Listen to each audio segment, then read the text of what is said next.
Dear student, এই video thumbnail আর heading দেখে নিশ্চয়ই তোমরা এতক্ষণে বুঝে গেছো যে টাফ কম্পিটিশন সামলিয়ে কাট অফ টপকিয়ে কিভাবে সাবধানে পা ফেললে এবারই ক্লার্কশিপের চাকরিতে জয়েন করা যাবে তারই স্ট্র্যাটেজি নিয়ে কিন্তু আমরা এই ভিডিওটাতে আলোচনা করব।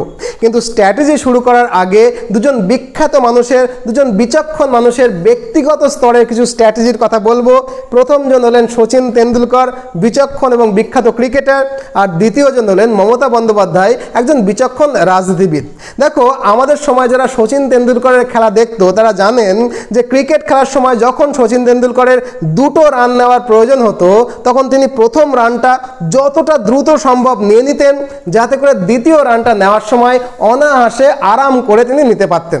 আর মমতা বন্দ্যোপাধ্যায়ের কথা বলতে গিয়ে বলতে হয় এবারে লোকসভা নির্বাচনে একটা লোকসভা কেন্দ্রে যেখানে 7টা করে বিধানসভা কেন্দ্র ছিল, সেই 7টা বিধানসভা কেন্দ্রের মধ্যে মমতা বন্দ্যোপাধ্যায়ের দল একটা বা দুটো বিধানসভায় এত বেশি লিড নিয়ে নিয়েছিল যে বাকি বিধানসভাগুলোতে কম লিড, এমনকি নো লিড নেওয়া সত্ত্বেও তার দল কিন্তু এবারের লোকসভা নির্বাচনে অসম্ভব ভালো একটা ফল করেছে। এখন তোমরা জানতে চাইতে পারো যে ক্লার্কশিপ এক্সামের কাট অফ অ্যানালিসিস করতে গিয়ে সুজিত স্যার হঠাৎ এরকম অপ্রাসঙ্গিক এক্সাম্পল কেন টেনে আনছেন? দেখো, টেনে যখন আনছি কারণ তো নিশ্চয়ই কিছু আছে। আসলে শচীন তেন্ডুলকরের সাফল্যের সঙ্গে 2 রান নেওয়াটা অথবা মমতা বন্দ্যোপাধ্যায়ের লোকসভায় এত ভালো সফল হওয়ার পেছনে যে পলিটিক্যাল মাস্টার স্ট্রোকটা নিয়েছিল সেইখান থেকে শিক্ষা নিয়ে আমরাও কিন্তু অনায়াসে এবারের ক্লার্কশিপ এক্সামটা টপকে গিয়ে চাকরি পেতে পারি। কিভাবে, সেটাই তো এই ভিডিওটাতে বলবো। দেখো, ক্লার্কশিপ এক্সামের কাট অফকে কীভাবে অনায়াসে টপকে যাব সেই আলোচনাটা আমরা মূলত 4টে পার্টে ভেঙে করব। একটু ধৈর্য ধরে পুরো ভিডিওটা দেখো। প্রথমে আমরা আলোচনা করব পার্ট 1-এ যে ক্লার্কশিপ এক্সামের মার্কস ডিভিশনসটা কীরকম, প্রিলিমসের কাট অফস কীরকম হয়, ফাইনাল মেরিট লিস্টটা কীভাবে তৈরি হয়। আমরা জানি 3টে ধাপে ক্লার্কশিপ এক্সামের রিক্রুটমেন্টটা হয়। প্রথম ধাপে হচ্ছে প্রিলিমিনারি পরীক্ষা হয় 100 মার্কসের, যেখানে 40 নম্বরের জিকে থাকে, 30 নম্বরের ম্যাথামেটিক্স থাকে, আর 30 নম্বরের ইংরেজি থাকে। 100টা এমসিকিউ থাকে প্রিলিমসে। মেন্সে থাকে 100 মার্কসের, যেখানে 50 নম্বর বাংলা, 50 নম্বর ইংরেজি। এটা কিন্তু লেখা পরীক্ষা হয়, রাইটিং স্কিল টেস্ট করা হয়। মেন্সের পরে একটা কম্পিউটারের টাইপিং টেস্ট থাকে। টাইপিং টেস্টে যদি তোমরা টপকে যাও তাহলে তোমরা চাকরিতে নিয়োগপত্র পাও। এখন প্রিলিমসের ক্ষেত্রে একটা কাট অফ থাকে, যে কাট অফ মার্কসটা পেলে বা তার বেশি পেলে আমরা মেন্সে ডাক পাই, এবং মেন্সে একটা মার্কস থাকে। এই প্রিলিমসের মার্কস এবং মেন্সের মার্কসটা এক জায়গায় করে যোগ করে আমরা ফাইনাল মেরিট লিস্টটা তৈরি করি। আই রিপিট, প্রিলিমসের মার্কস কিন্তু এখানে জাস্ট কোয়ালিফাইং নয়। প্রিলিমসে কত নম্বর পেলাম সেই নম্বরটা কিন্তু ক্যারি ফরওয়ার্ড হয় কোথায়? মেন্সে।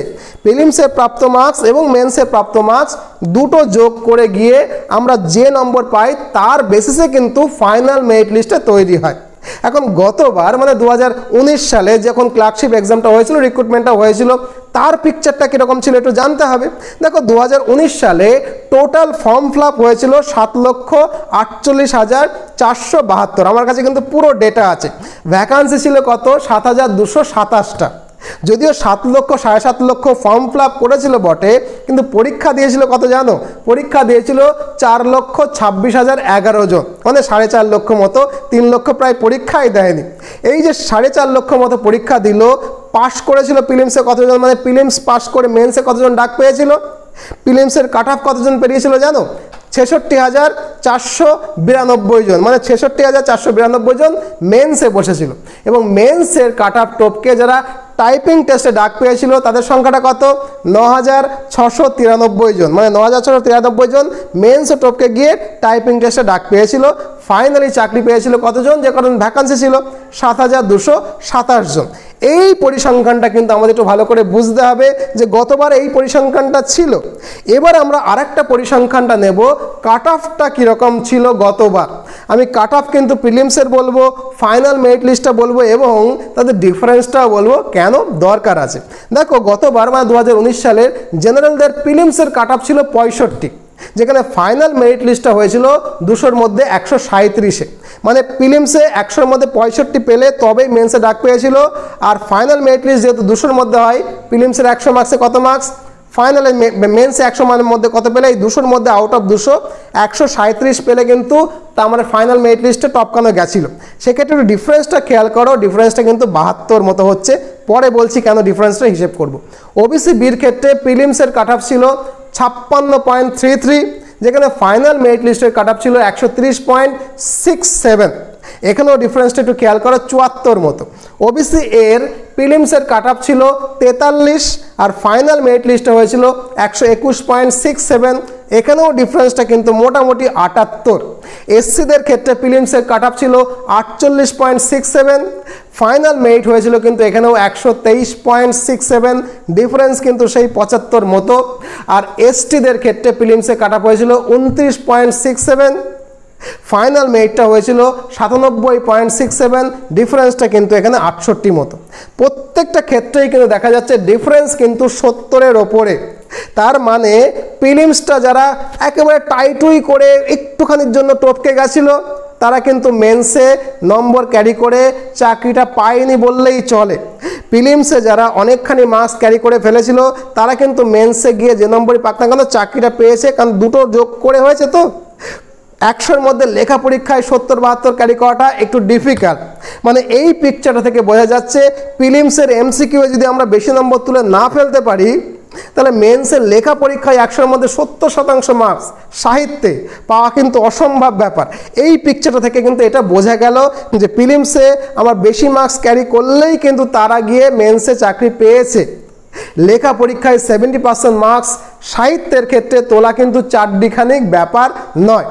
এইটা জানার পরে মানে পরিসংখ্যানটা বোঝার পরে আমাদের হিসেব করতে হবে তাহলে আমরা যারা এবারে পরীক্ষাটা দিচ্ছি তাদের কি স্ট্র্যাটেজি হবে। দেখো এবারেও কিন্তু ফর্ম ফিল আপটা ওই রকমই হয়েছে 5,500 মতো, তোমরা এক্সাক্ট ফিগারটা জানো। এবারেও কিন্তু ভ্যাকান্সি 6,000 প্লাস রয়েছে, এখন এটা বেড়ে 6,500 বা 7,000 মতো হবে, মানে আগের বারের মতোই কিন্তু কাছাকাছি ভ্যাকান্সি। সেক্ষেত্রে কিন্তু আগের বারের মতোই কাট অফ বা আগের বারের মতোই ফাইনাল মেরিট লিস্টটা কিন্তু ওই রকম ধারে কাছে নম্বর কিছু একটা হবে, যদিও কোশ্চেনের উপর ডিপেন্ড করে যে কাট অফ বা ফাইনাল মেরিট লিস্টটা কত হবে, কিন্তু আমরা তো একটা কিছু ধরে নিয়ে এগোবো, মোটামুটি ওই রকম কিছু একটা ধরে নিয়ে কিন্তু আমাদেরকে এগোতে হবে। তাহলে এইটা যদি ধরে নিই যে আগের বারের কাট অফের মতো মোটামুটি এবারও কাট অফ হবে, তাহলে আমাদের পড়াশোনার স্ট্র্যাটেজিটা কী হবে। দেখো প্রথম যে স্ট্র্যাটেজি 1 সেটা হলো তেন্ডুলকর স্ট্র্যাটেজি, সচিন তেন্ডুলকরের স্ট্র্যাটেজি। প্রথম রানটা দ্রুত নিয়ে নিতে হবে, মানে আরেকবার রিপিট করি, প্রথম রানটা দ্রুত নিতে হবে। যেহেতু প্রিলিমসের মার্কসটা ফাইনাল মেরিট লিস্টে গিয়ে অ্যাড হবে, তাই আমাদেরকে প্রিলিমসের কাট অফের কথা একেবারেই মাথায় নিলে চলবে না। কাট অফ আবার কি, কাট অফের কথা ভুলে যেতে হবে। তেন্ডুলকরের স্ট্র্যাটেজি অনুযায়ী প্রিলিমসে যত বেশি সংখ্যক, যেহেতু এমসিকিউ, যতটা বেশি সংখ্যক মার্কস কিন্তু আমাকে ক্যারি করে রাখতে হবে, যাতে করে মেন্সের ওপরে গিয়ে আমার চাপটা কম পড়ে। তাহলে প্রথম স্ট্র্যাটেজি হচ্ছে আমার প্রিলিমসটার কাট অফ কত তার কথা আমি মাথাতেই আনবো না, অ্যাজ ম্যাক্সিমাম অ্যাজ আমি স্কোর করব, যতটা সম্ভব স্কোর করতে পারবো, মেন্সের ওপরে চাপটা আমার ততটা কম পড়বে। স্ট্র্যাটেজি নাম্বার 2 হচ্ছে মমতা ব্যানার্জির স্ট্র্যাটেজি। প্রিলিমসে আমরা জানি ম্যাথ, ইংলিশ এবং জিকে এই 3টে পোর্শনটা রয়েছে। এই 3টে পোর্শনের মধ্যে কোথায় ম্যাক্সিমাম মার্কস ক্যারি করা যাবে সেখানে কিন্তু সময়, পরিশ্রম এবং ফোকাসটা বেশি করতে হবে, যাতে এতখানি লিড এক জায়গা থেকে তুলে নেওয়া যায়, অন্যগুলোতে নো লিড বা অল্প লিড হলেও আমার ওভারঅলে কিন্তু আমি সিটটা জিতে যেতে পারি। মানে হচ্ছে আমি সেখানেই বেশি পরিশ্রম করব, সেখানেই বেশি ফোকাস করব, যেখান থেকে নম্বর তোলাটা অনেক বেশি ইজি, অনেক ম্যাক্সিমাম নম্বর পাওয়ার সম্ভাবনাটা বেশি। ম্যাথামেটিক্স, ইংলিশ এবং জিকের মধ্যে সবচেয়ে সম্ভাবনা কোথায় বেশি তোমাদের কি মনে হচ্ছে? বুঝে গেছো? ম্যাথামেটিক্সে। কেন? ম্যাথামেটিক্সটা যদি তুমি ঠিকঠাক করে পড়ো, ঠিকঠাক করে প্র্যাকটিস করো, তাহলে অনায়াসে কিন্তু এখানে 27 থেকে 28 মার্কস অনায়াসে পাওয়া যায়, ঠিকঠাক করে শিখলে, ঠিকঠাক করে প্র্যাকটিস করলে। কেন তুমি 30-এর মধ্যে অনায়াসে 27-28 পেতে পারো জানো? দুটো কারণে পাবে। প্রথমত ম্যাথামেটিক্স হচ্ছে এমন একটা সাবজেক্ট, একটা চ্যাপ্টারে অনেকগুলো টাইপ থাকে, তার প্রত্যেকটা টাইপ যদি ঠিক করে শিখে নাও এবং ঠিক করে ওই টাইপগুলো প্র্যাকটিস করো, তাহলে কিন্তু ওই টাইপের অঙ্ক হলে তোমার পারার সম্ভাবনা বেড়ে যাবে, অর্থাৎ পারা যাবে, আর পারলেই কিন্তু ছাক্কা নম্বর। আর দ্বিতীয় ক্ষেত্রে তোমরা জানো যে এই যে প্রিলিমিনারি পরীক্ষা 100টা এমসিকিউ থাকবে, তার জন্য বরাদ্দ সময় কত জানো? 90 মিনিট। মানে 100টা এমসিকিউ এর জন্য 1.5 ঘন্টা যখন সময় দিচ্ছে, তার মানে কিন্তু অঙ্ক করার জন্য সময় পাওয়া যাবে। প্রথমে যদি অঙ্ক 2-4টে বেঁধেও যায়, শেষে কিন্তু এক্সট্রা সময় আমার হাতে থাকবে আর একবার অঙ্কটা কষে দেখার জন্য। অতএব সেই অর্থে ম্যাথামেটিক্সে কিন্তু 27 থেকে 28 আমাদের তুলে নিতেই হবে। মমতা ব্যানার্জির মতো এক জায়গা থেকে এত বেশি লিড তুলে নিতে হবে যে বাকি জায়গায় নো লিড বা অল্প লিড হলেও আমরা যাতে জিতে যেতে পারি। অর্থাৎ যে কোনো মূল্যে ম্যাথামেটিক্সে 27-28 আমাদেরকে টার্গেট করতেই হবে। এরপরে আমরা তাকাবো জিকে 40 নম্বর এবং ইংলিশের 30 নম্বরের দিকে। এখানে একটা কথা বলে রাখি, তোমরা যদি ইংলিশটা পারো, কেউ কেউ তো ইংলিশটা খুব ভালো পারে, যারা ইংলিশটা পারে তারা কিন্তু একটা এক্সট্রা অ্যাডভান্টেজ পাবে। তার কারণ জিকেটা মোটামুটি সকলেই পারে, কম বেশি সকলেই পারে এবং পড়লেই আয়ত্ত করা যায়। এই হচ্ছে আমার কথা। তাই সব মিলিয়ে কাট অফ কী হচ্ছে এটা মাথা থেকে একবারে হটিয়ে দিতে হবে। 100-র মধ্যে 75-এর ওপরে নম্বরটাকে টার্গেট করতেই হবে। যদি মোর দ্যান 75 পেতে হয়, তার মধ্যে আমার 27-28 নম্বর শুধু ম্যাথামেটিক্স থেকেই আসবে, বাকি নম্বর আমার কি জিকে এবং ইংলিশ থেকে তুলতে হবে। 75-এর ওপরে যদি তুমি প্রিলিমসে ক্যারি করতে পারো, তাহলে তোমার মেন্সে যে লেখা পরীক্ষাটা না, সেই লেখা পরীক্ষার ওপরে চাপ কিন্তু অনেকটা কমে যাবে। মনে রাখতে হবে দুটোই কিন্তু লিটারেচার পেপার, সাহিত্যের পেপার, লিখে নম্বর পাওয়াটা কিন্তু একটু ডিফিকাল্ট, তাই নয় কি? আবার স্যার কীরকম হবেন, কে চেক করবেন, তার উপরেও কিন্তু মার্কস পাওয়াটা অনেকখানি নির্ভর করবে।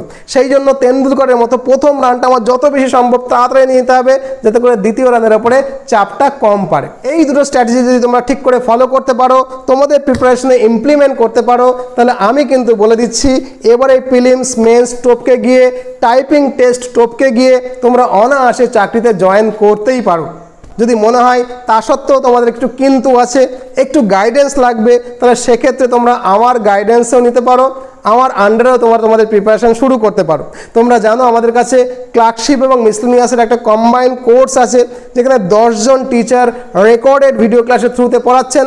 পুরো রেকর্ডেড ভিডিও ক্লাসটা আমাদের তৈরি, প্রত্যেকটা চ্যাপ্টারের রেকর্ডেড ভিডিও ক্লাস এবং তার সঙ্গে ওই চ্যাপ্টারের বাইল্যাঙ্গুয়াল নোটস আমরা পুরো রেডি করে রেখেছি। যদি মনে করো তোমরা আমার তত্ত্বাবধানে, আমাদের 10 জন টিচারের তত্ত্বাবধানে রেকর্ডেড ভিডিও ক্লাস পিডিএফ নোটসের থ্রুতে তোমরা প্রিপারেশন নেবে, মাত্র 999 টাকাতে আমাদের ফুল কোর্স পাওয়া যাচ্ছে। অনায়াসে এই নাম্বারে হোয়াটসঅ্যাপ করে তোমরা আমাদের ফুল কোর্সটা নিতেই পারো। আমার ফোন নাম্বারও কিন্তু সেখানে পাওয়া যাবে, আমার সঙ্গে তোমরা কথা বলতে পারবে। সময় অসময়ে তোমরা কিন্তু আমাদের মোটিভেশন এবং আমার স্ট্র্যাটেজিও পাবে। আর যারা মনে করছো না প্রিপারেশন অনেকখানি নেওয়া হয়ে গেছে, হাতে বেশি সময় নেই, তাদের জন্য আমরা 13 কপির একটা বইয়ের সেট রেডি করেছি। এই 13 কপি পিডিএফ আমরা মাত্র 499 টাকায় তোমাদেরকে দেবো। তোমরা জন্য এখন অনেক কম পয়সায় জেরক্সের দোকান থেকে প্রিন্ট করা যায়, জেরক্সের দোকান থেকে জেরক্স করে নিলে এই পিডিএফগুলো ছাপা অবস্থায় পেলে এই রকম হার্ড কপি তোমাদের কাছেও কিন্তু তৈরি হয়ে যাবে। আমরা সম্পূর্ণভাবে গুছিয়ে দিয়েছি, শুধু তোমরা যদি পড়ে নাও তাহলেই কিন্তু প্রিপারেশন একেবারে পাক্কা হয়ে যাবে। 100-এর মধ্যে 75 যে কথাটা বললাম সেটা তোলা সম্ভব হবে। ফুল প্রিপারেশন নেওয়ার জন্য যদি ফুল কোর্স নাও, ওয়েলকাম।